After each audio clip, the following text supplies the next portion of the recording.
Hi, I'm Jennifer Carter, and thank you for joining me on a podcast for parents, teachers, and administrators.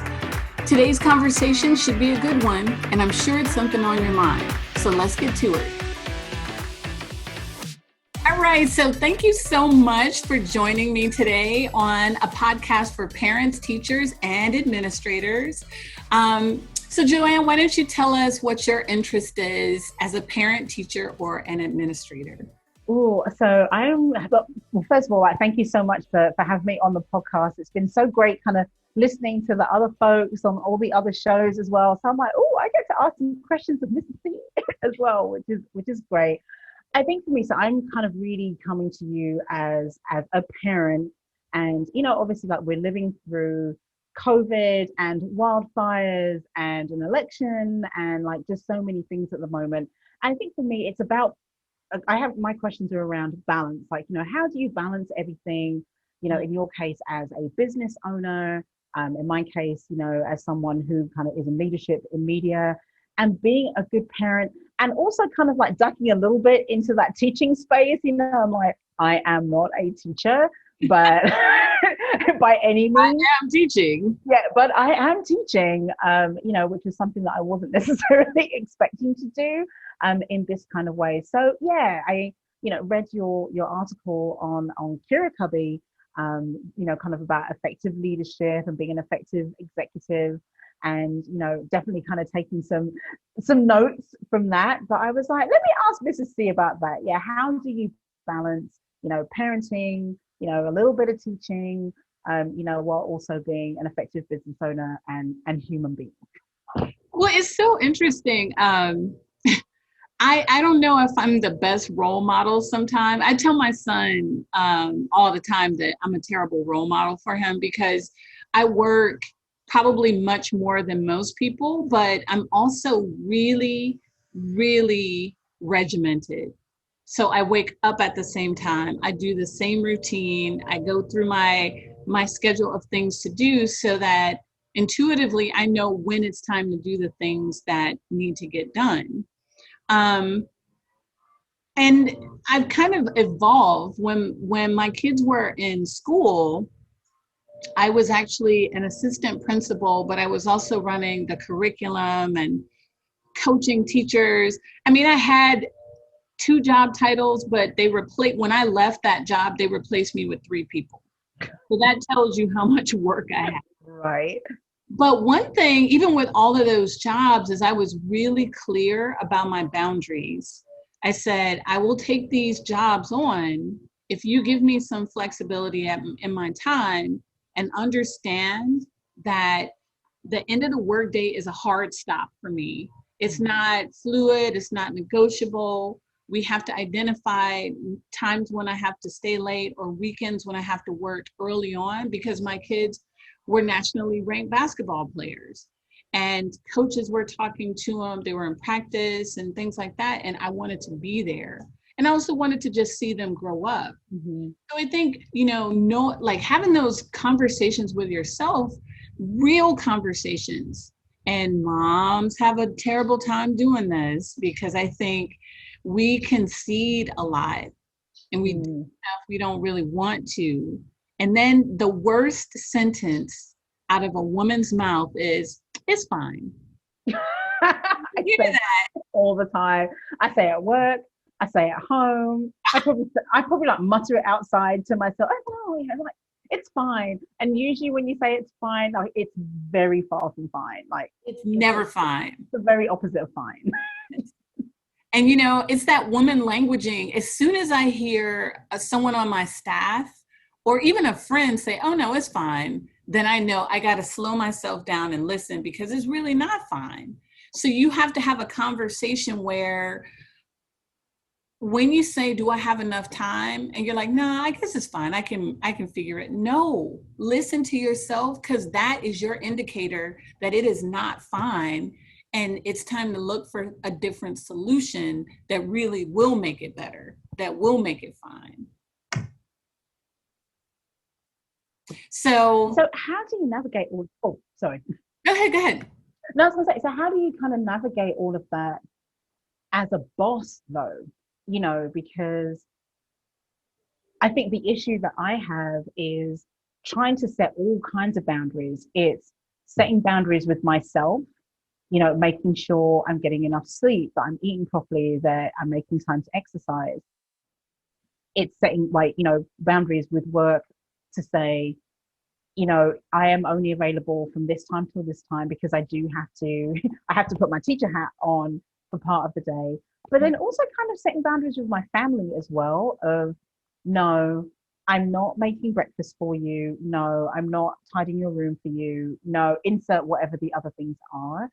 And so I kind of almost feel like I'm always like, nope, no, no, no.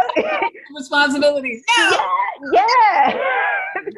And it just doesn't feel like a natural thing to say no so much, be it at home or at work. So how do you navigate that? Well, again, I'm a terrible role model because it's very easy for me to say no. And it always has, even as a little kid, my parents would be like, you have to do blah, blah, blah. And I'd be like, no. And it drove them bananas. So I would say that's like a superpower, the ability to say no and set boundaries. But for a normal person, like a realistic person, I would say reframe it. And instead of saying no to things, ask yourself, what do you need to do? And frame conversations from here's what I have to do, here's what I have to get done. And then what happens, if you have a loving family, which most of us do, otherwise we wouldn't be in it. They say, oh, you have this at this time. Oh, I had this thing. Oh, well, what are we going to do? And then it becomes a conversation around negotiating and compromise, and not that hard yes or that hard no. So for example, if you say, in the morning, I have to get a couple of stories done, or I have to do some editing, which is right around the same time for breakfast. So how are we going to work this out? You're inviting a conversation that's like, let's problem solve, because it's not always a no. I mean, you and I know no family is going to take a bunch of no's from you all the time, because as much as we want to pretend, it is not 50-50. Even when you have a great spouse and you have a great household, it is more times than not a 50-50 relationship between moms and dads, or between partners. Two moms, two dads is still not 50-50. In every relationship, there is going to be inequity. And so instead of a binary yes or no, it's how do you negotiate around that inequity? Because inevitably it's going to be there. So I'm really highly productive. I do a lot. And it's because I kind of lay out, this is what I have to do. And then we all figure out together what, is going to happen around that, because it's impossible, like how many hours a day do you have to work? Like too many. I mean, at the moment, so I usually start working at 7. I get up at 5. I work out, I read my Bible, I shower, all of that kind of stuff. But I'm usually kind of sitting down doing some kind of work, checking emails, sending emails at 7. It is not uncommon for me to still be working at 6 p.m. most days, because I'm either trying to prepare stuff for the following day. I teach my son in that too. There's like a 3-hour block from 9 till noon. So I try and do some work before, I kind of sit down with him. Mm-hmm. But I kind of feel like I end up doing a full work day when I sit down at noon. And then, I'm going through until 6 or 7. And, it's exhausting. I feel like no one is getting the best of me, including myself.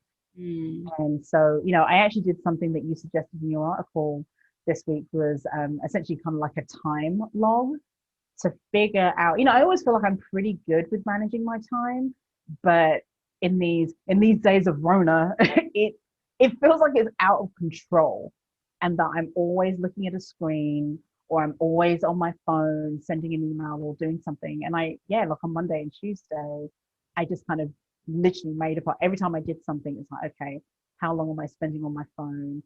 Right. How long am I spending answering calls? Am I actually truly doing like quality work with my son?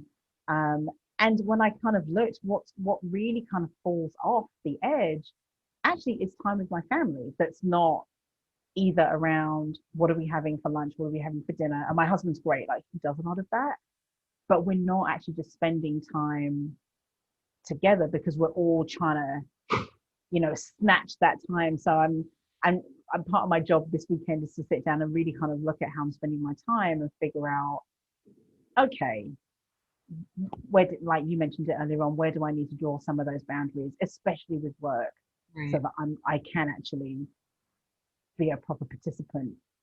Well, what's really interesting is, and I used to fuss at my mom. My mom, as you know, passed away about a year ago, but I used to always fuss at her. And I was like, you lied. You said, I can go to school and work and be a mom. That's a lie. You cannot be 100% in on all of those things. And people are like, I have to give 100% at work and I have to be the best mom. No, you can't.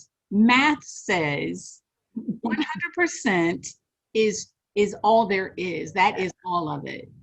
And unfortunately, I think the real problem comes is that we can't forgive ourselves when we have to acknowledge that my kid is going to get 25% today because I have a big project.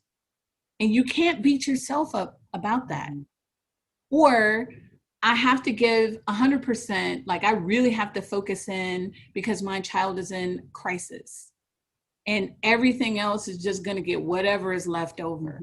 And you have to accept that is a truth. 100% is a finite amount. It is a totality of everything. And you cannot give more than that. And there is no way you can give 100% to everything. Now, that's when you have to do that self-reflection. When is it time to pump the brakes? When is it time to press the gas? Because, for example, if your son is just learning regular math, he does not need dynamic teaching to learn, memorize multiplication tables or to learn how to alphabetize, or he doesn't need you to spend 2 hours on the internet to lesson plan that. Yeah, so he can do that. Yeah, I mean, that's a 10% effort. Hey, you're not the teacher. That's a 10% effort activity. But if he's doing something that's much more complex, or you see that he's getting frustrated because he doesn't understand something, that's when you call in, you use the resources, you call me, or you identify teachers that you trust, or you spend time on the internet looking for interventions, looking for things you can do with them at home. You have to decide which of these activities am I really going to put 100% or, some big percentage of myself behind, and which things, and that's, husbands won't want to hear this, but sometimes in a relationship too, in your marriage, if there's something that's coming up, like we have some business things that we're working on, we have, some financial stuff that we're considering, and we have to really rally together. That's not a time for me to short shrift my husband emotionally, because I'm going to need him. Like, I really need him to be present. So that's not a time for me to fuss at him all the time, or, hear all the failings you're not doing. We got to be on the same team. So I have to put more care and thought into our relationship and how I'm interacting with him, so that when we get to this hard stuff about, this financial stuff or things that go on with our business, he doesn't feel like, well, you weren't very nice to me, or all you've been doing is fussing at me, and now you want me to help you, because that's not fair, right? There's other times when things are going fine and you don't necessarily need to give him a back rub. He's all right. Let him just sit there, It's like, husband, you didn't hear that.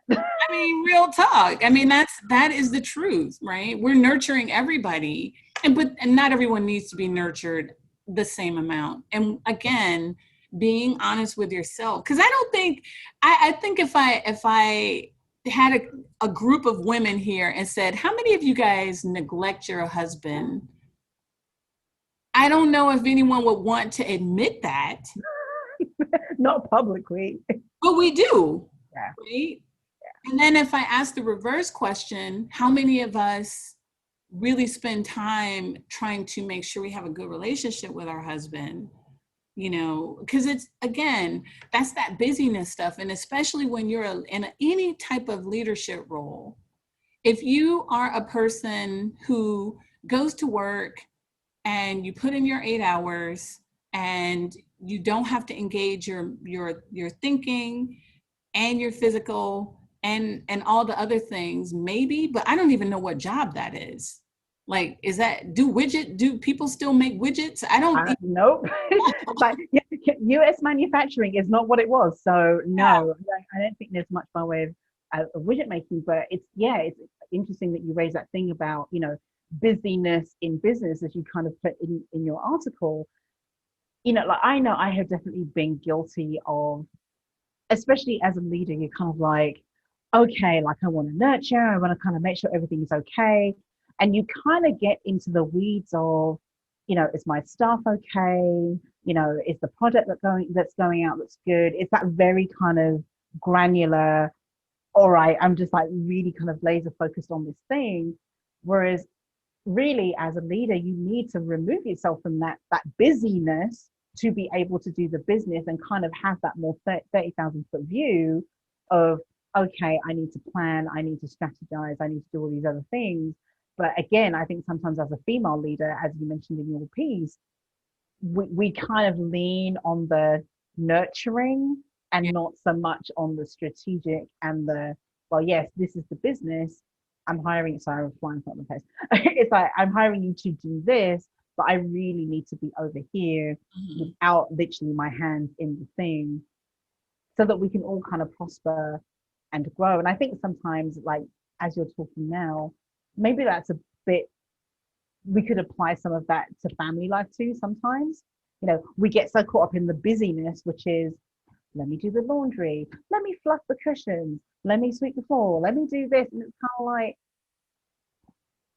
no, like everyone can take a piece of that, so that you can think of the 30,000 foot view of my family, which is, when do I want to retire? Like important stuff. The important stuff of, like, not just thinking about what's for dinner. It's like, it doesn't matter. Like, there's food in the fridge. Like, figure it out. It's food. Yeah, that doesn't require a whole lot of thought. You know what's really funny? One of my very dear friends never cleans her house when people are coming. And I'm like, well, I shouldn't say never. She never cleans it when I'm coming. And I'll come in and I don't even know how I didn't make the comment, because I noticed that she hadn't done anything. But I didn't say anything. I just, came in. You know what it was? It was the couch was covered with laundry and I couldn't sit down. She was keeping it all the way real. But yes, this is what it is. And she was like, just find somewhere. She was like, you know what? HGTV is not coming. So why does it have to look perfect all the time? She's like, if we have a party or we're having people over, at this point, we're family. She's like, if we're doing something, you know how I live? You know what my life is like? Help me fold these socks. So we sat there and folded. But I think you hit on a really good point about, it's this kind of image of perfection and this pressure for perfection that we all put on ourselves.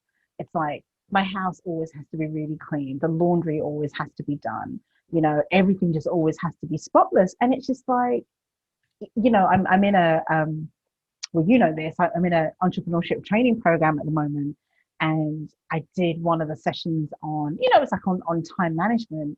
And the trainer made that exact point. She was like, look, if you need rest, it's okay if you go to bed and there are dirty dishes in the sink, because guess what? Tomorrow is another day and it will get done. I don't know that I can do that. But I understood what she was saying, that it's like, you have to decide what's important. Yes. And some days, those 4 or 5 dishes in the sink are not as important as you taking your butt to bed at a decent hour. Yes. And getting rest so that you don't cuss all your family members out. And I think that's a good point. When my son, I was on maternity leave, so this was like 23 years ago, and Oprah was talking to some mom expert person, and she said moms need to put their oxygen mask first because they have to be ready to take care of everybody else. And I mean, he wasn't tiny. My kid was born almost 2 feet long, so he's giant. But I had this baby in my arms, and I said, it was like a light bulb.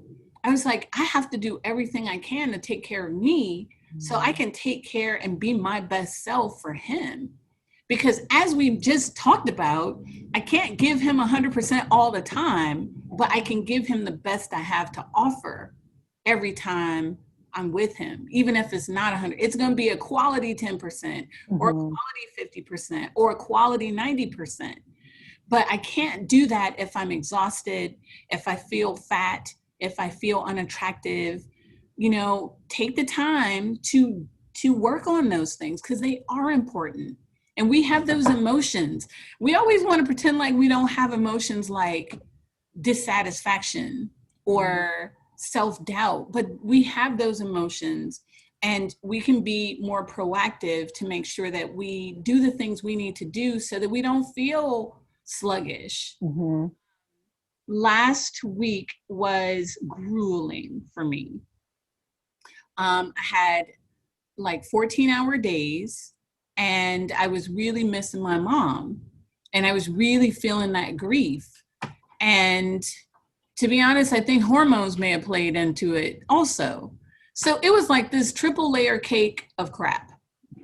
Right? Okay. It was terrible. So I sat down with my husband and I said, I can't be of use to anybody right now. And I sat and we decided, I can't even remember, we decided to go, to look for an office chair for my son. And I'm driving, and I just had this overwhelming moment, and I just started to cry.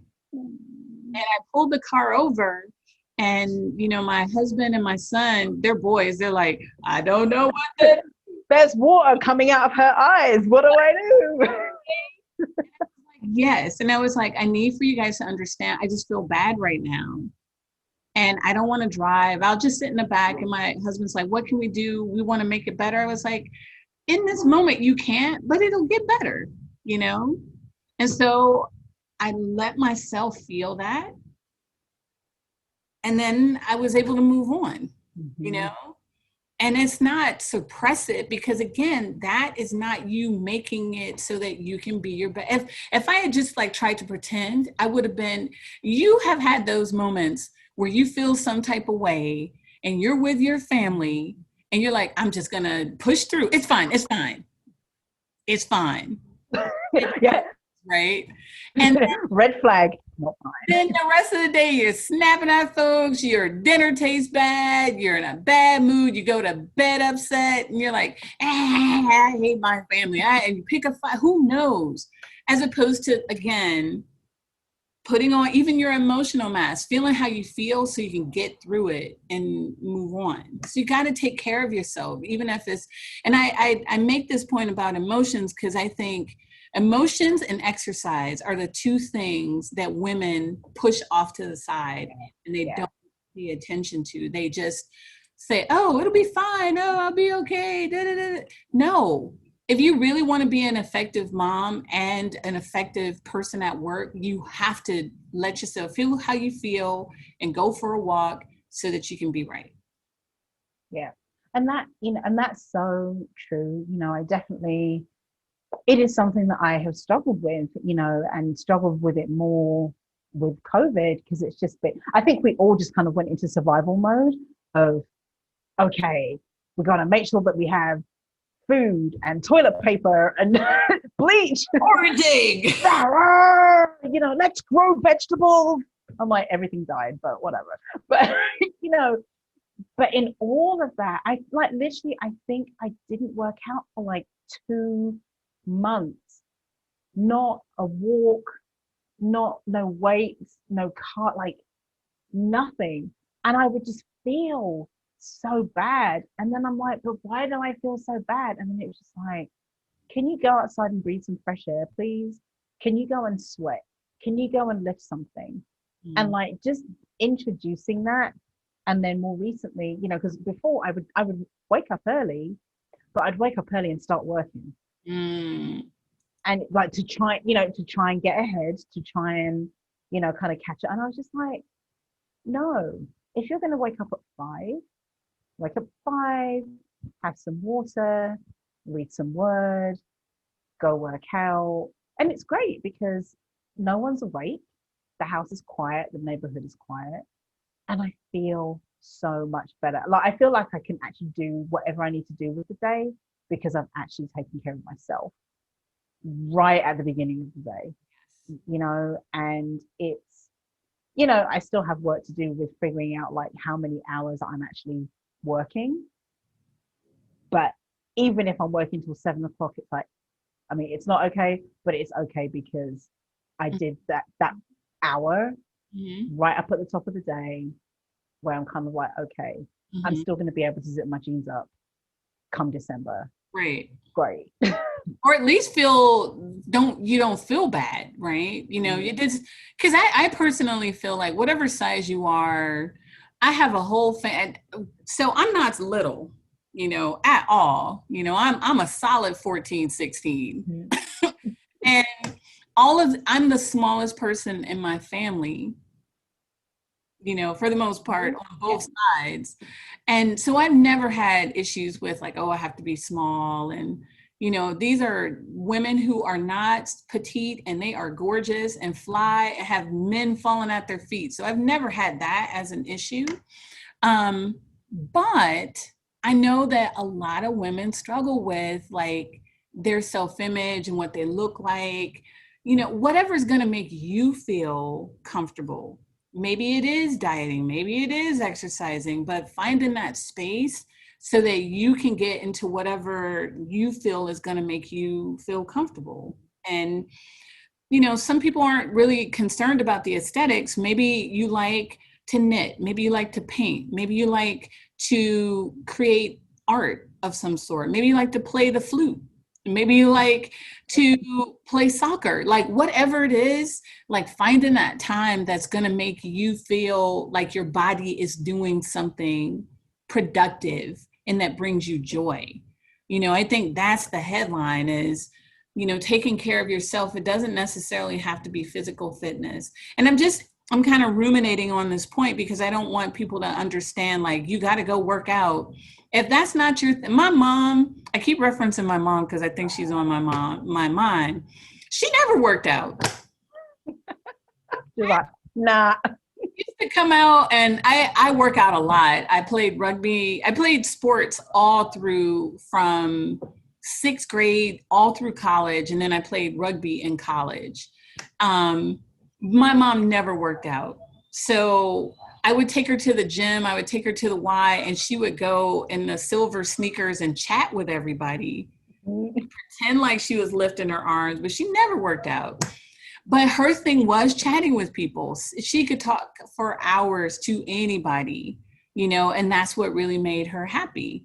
So everybody's thing looks a little bit different. You know, you just have to find your thing, whatever that thing is, to give you joy, and just make time for it. Because, you know, one of the things that we all have to realize is that we all have to work. Whether you're a stay-at-home mom, you're working all day, and now you're really working. Yeah. Or whether you're a CEO, everybody is working, you know, and work spends, like if you think of your waking hours, work takes up anywhere from 70 to 80% of your waking hours. And then you have to cram everything else into the remaining, percentage. I'm big on percentages, right? So you have to figure out, like, if I'm not working, what is going to bring me joy, and your family shouldn't feel like work either. It's not, honestly. It's really not. They're here doing stuff. Thank you very much, Mrs.C. That was very helpful. Thank you. Yeah, there's a whole bunch of other things that we could probably talk about just in terms of just being a boss and how you manage your whole schedule and stuff. But I think the big takeaways are like taking care of yourself. I think that is definitely something that people can benefit from. Yeah, there's a lot of it, but I think, like you said with the boss stuff, and actually, I think this is something to say too. And you kind of touched on it there with, whether you're a stay-at-home mom or not. Like, when people say boss, they kind of think, oh, like running big departments or what have you. And it's like, you literally can be a boss of a company or a boss of a department or a boss of your home. Like it's kind of how if you are running and looking after anything more than yourself, you're a boss. And it's figuring out, like how you manage your time, how you, like we touched on a little bit, like how do you stay away from the busyness and actually kind of handle your business. Like, I think actually from the article, that the time management stuff and kind of how women lead are the things that really stuck out for me. Yeah. Because you can spend a lot of hours running around, even actually Cindy probably shouldn't put this bit in, but Mo was saying to me today, so there's a couple of things that I volunteer on, for young journalists and, kind of kids of color trying to get into college and all of that. And he was like, like as you boss up and as you kind of do these other things, he's like, I don't know that you can do those things anymore. Because again, looking at the percentage, he's like, you actually legit, those hours that you're spending on that are hours that you could be feeding into your business that could hire some of these people, put money in their pocket. And like, he said, basically, I think your giving has to look different. Yes. Now, because just giving your time and giving your expertise kind of isn't an option. Yeah. And I felt sad to hear that, but I'm like, he's right. Yeah. So I like how you reframed it though, because you're not giving it up. You're creating an avenue to give differently.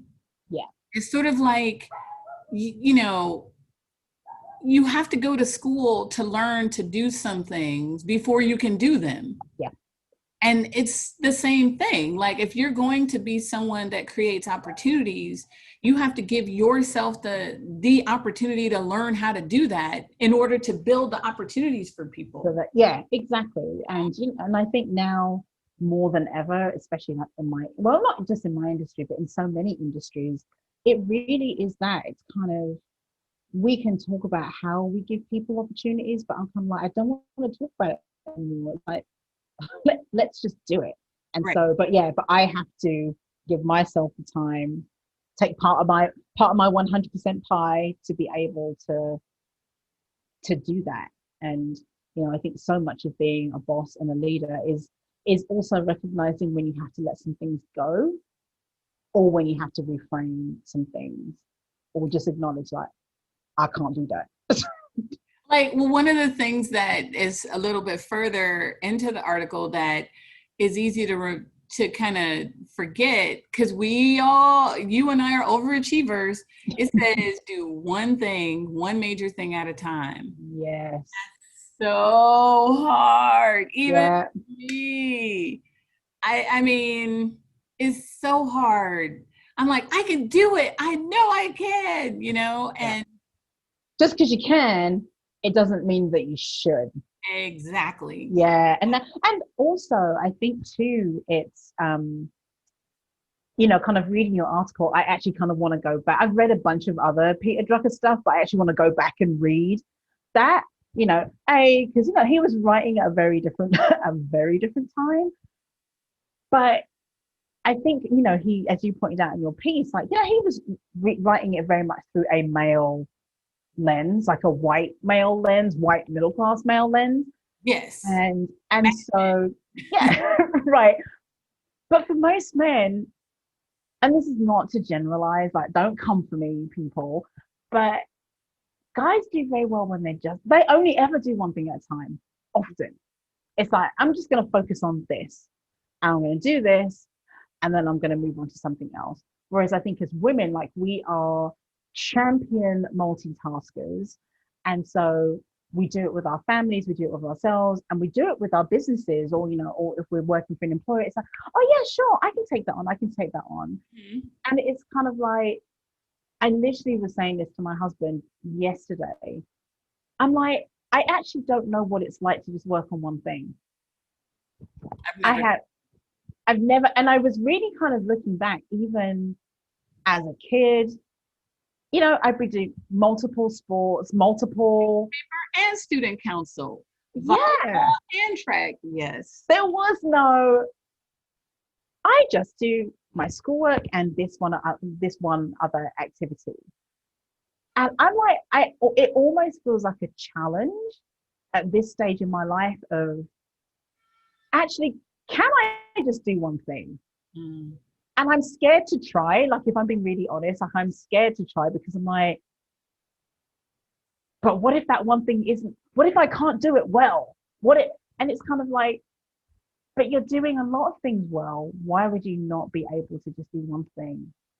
Right. Well, and so it's kind of, I don't know, I'm wrestling with that because it's just like, I've never just done one thing. Like, even right now, like, literally I made a list in my book, like, every day I'm hustling book. Even that, every day I'm hustling. What does hustling mean? Subliminal messaging. I was in Target and I was like, oh my gosh, I love this. But like, hustling by its very nature is not doing one thing. So I'm acknowledging that. I'm calling myself out. But I kind of wrote down like all of the things that I'm doing right now. And there's like 6, not including my family. And I was just like, what are you doing? Let me just pause. And I know people will come for my neck. Then we complain that we're tired and we're yeah. It's like, that's kind of on you. You have your day job, you have another job. I'm trying to set up a business.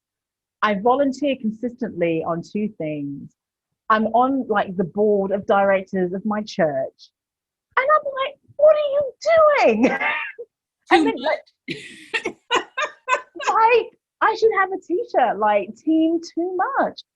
Too much. Oh yeah, and then you're trying to take care of yourself. You're trying to be a good wife. You're trying to be a good mom.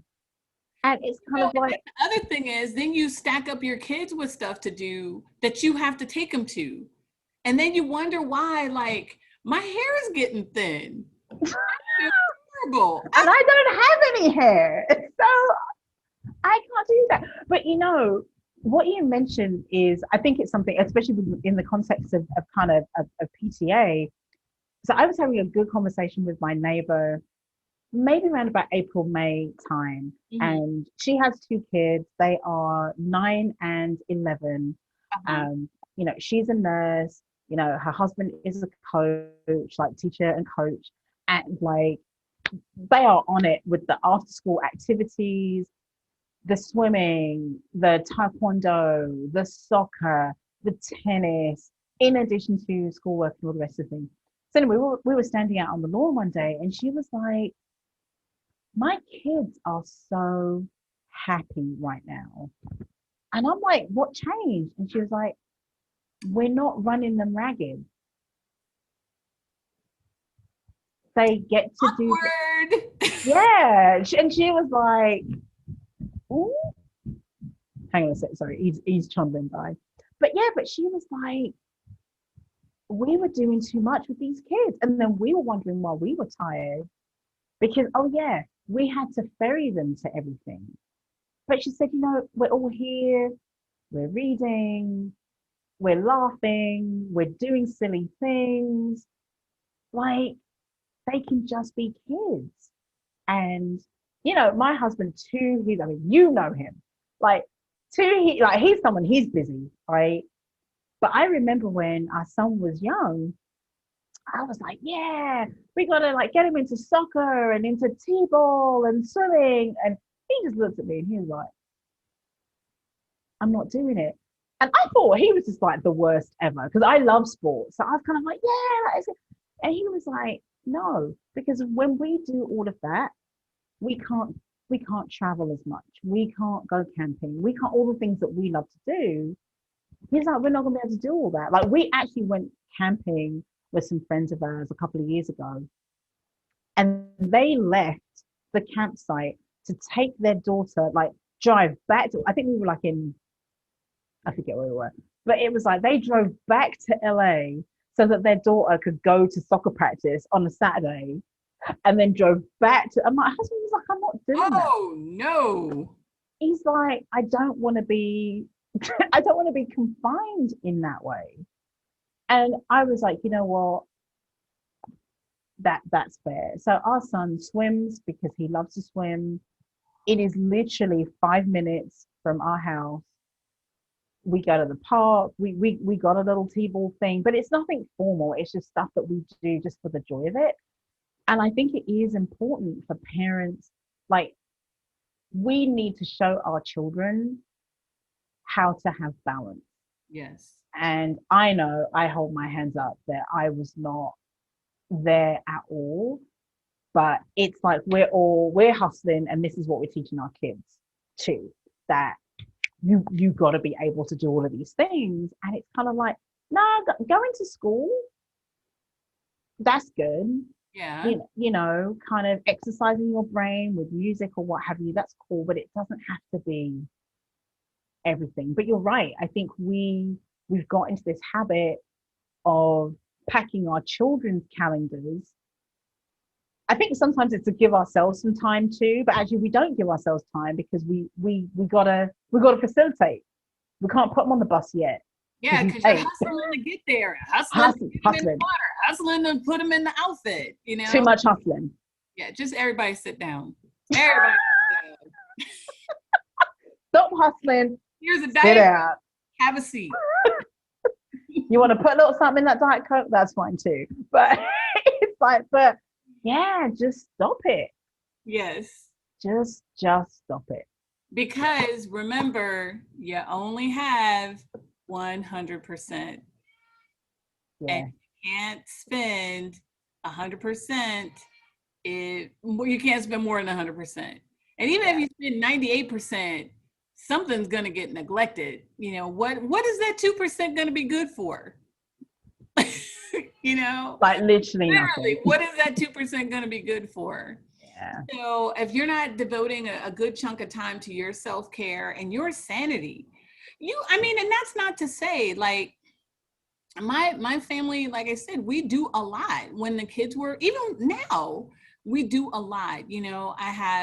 I'm running a corporation that's growing. You have the podcast. I'm writing articles. I'm on 2 boards. Like I'm doing a bunch of stuff, but I have a aunt who's in a nursing home. So now I'm going to slow myself down. I was like, when am I going to go visit her? But then I thought about it. I was like, she's in a situation where she can only sit down. Right. And I was like, how can I leverage that to do some sitting down for myself? So she's on the books for once a week. There's no phones. There's no activity. We just sit and we have a chat. And it slows me down. Like I have to say, like I kind of rush to get there, but once I'm there, it's quiet. It's in, a nice setting, and we just sit and we just chat. And it forces me to stop doing the other things. Like I can't think about like hiring somebody or coaching or evaluation or what about this. I have to be in that moment and chatting with her because, you know, it's important, you know, that's important to me. And that's, you know, it's like using her in this particular example. You know, when you look at older adults, they do a lot of time where they think back on all the times they had and, you know, all of those things. I don't want to be a regretful, you know, elderly person that is going to spend the last of my days wishing that I had done things differently. Yeah. You know,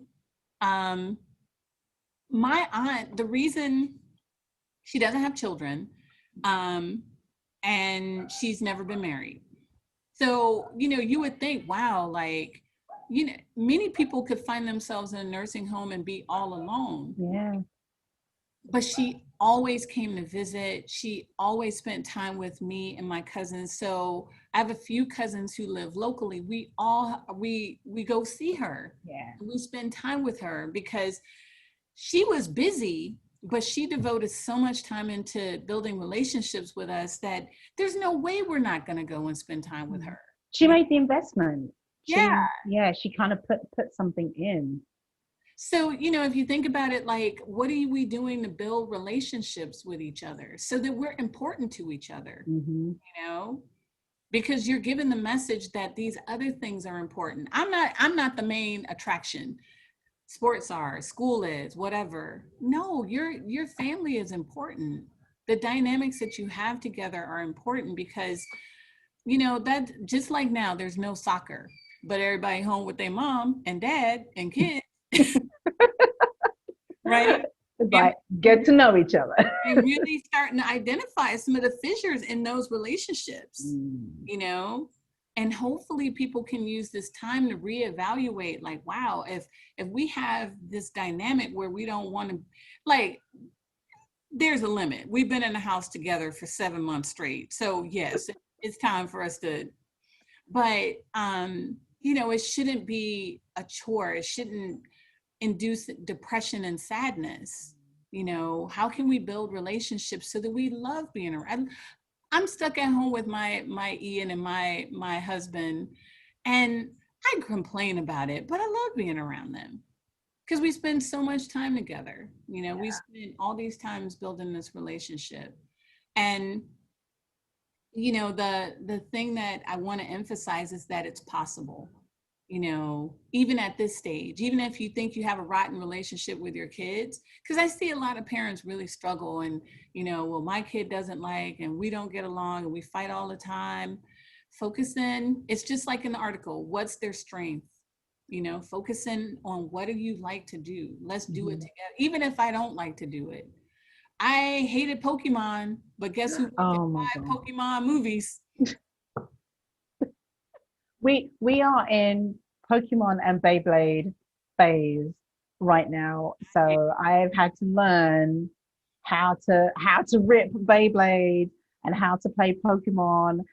But I love it though, because he's like, you know, something that you said in one of our many conversations a while back, but it was that kind of like, make the investment now, because when they become a teenager and they don't kind of want to talk to you, like you need to have a way that communication is open, and like the work of having that trust is already there. It's like you kind of can't do it when they're in the midst of their feelings and their hormones. It's like it's stuff that you've got to build like from when they're small. So, you know, we've spent a lot of time investing in that because like, you know, it's just the three of us. So like we don't want to get to a point where, you know, one of the trio is kind of like, nah, like I'm done with y'all. Like, you know, it's like, no, like we still want to hang out. And he has actually said, he's like, I really love being home with you and daddy. And I'm like, oh, but he's also 8 and he doesn't know any better. So, you know. Well, let me just say, your friend, you know, my older boy lives with his girlfriend. So that's appropriate. That's fine. But, you know, Ian is 22 and this is the height of when you should be out living your best life, and he can't. He's not he's disappointed, but he's like, you know, he hasn't articulated in this way, but he's like, we're an okay second place, you know, to be at home with us and hanging out, and we have dinner together and talking about, because he has a nonprofit, so talking about his nonprofit and his job, you know, and just like at the end of dinner, sitting together and having a cocktail together and just talking about work and talking about life. But it's spending that time, and again, knowing when to pump the brakes and knowing when to hit the gas, because it definitely pays off. You know, I don't think I've shared, but you know, like I said, Ian, we've all been like, I was in honors classes.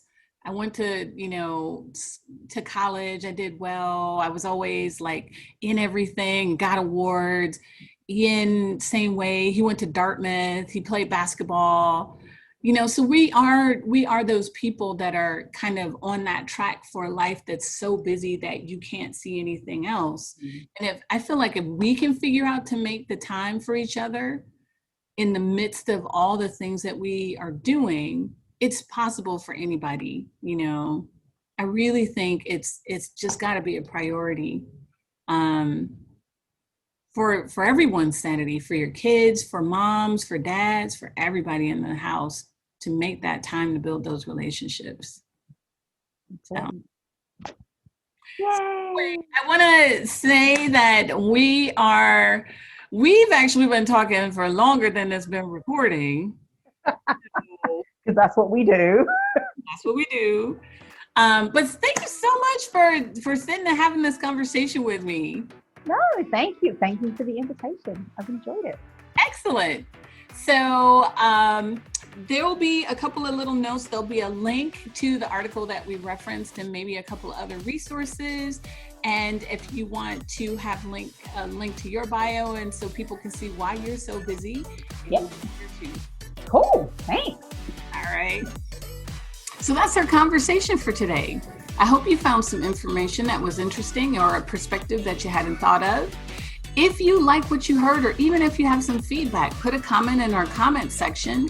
Be sure to like our page and make sure that you subscribe so that you can hear when the next video comes out. Thanks so much again for joining us.